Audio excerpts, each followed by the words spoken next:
दिनों लोकसभा में नेता विपक्ष और कांग्रेस सांसद राहुल गांधी वोट चोरी और ईवीएम को लेकर सरकार और चुनाव आयोग पर हमलावर है। राहुल गांधी लगातार नए नए खुलासे कर रहे हैं।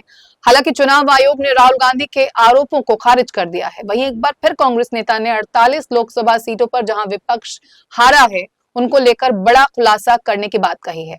राहुल ने अपने बयान में कहा कि पिक्चर अभी बाकी है और चुनाव आयोग और बीजेपी के वोट चोरी के कई बड़े खुलासे भी होंगे।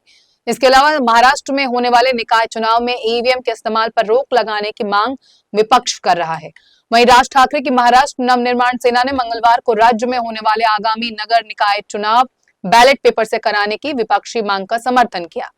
एमएनएस नेताओं का कहना है कि इससे चुनाव प्रक्रिया पर जनता का भरोसा बढ़ेगा और पारदर्शिता बनी रहेगी। एमएनएस नेताओं के एक प्रतिनिधिमंडल ने राज्य चुनाव आयुक्त से मुलाकात कर अपनी मांगों की सूची सौंपी।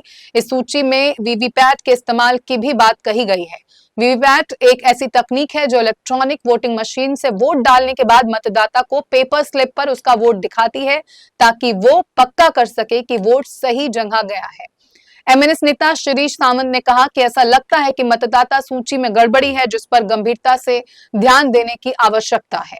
उन्होंने कहा कि हम चाहते हैं कि चुनाव पूरी तरह पारदर्शी हो, ताकि किसी को भी नतीजों पर शक न हो। एमएनएस नेता बाला नंदगांवकर ने कहा कि जनता को लगता है कि लोकतंत्र खतरे में है।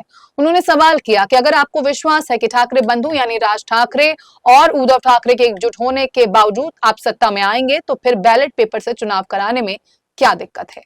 आपको बता दें कि शिवसेना उद्धव बाला साहेब ठाकरे गुट भी लंबे समय से ईवीएम की बजाय बैलेट पेपर से चुनाव कराने की मांग कर रही है। उनका कहना है कि बैलेट पेपर से जनता का भरोसा ज्यादा है और उससे चुनाव प्रक्रिया पर कोई सवाल खड़ा नहीं होगा।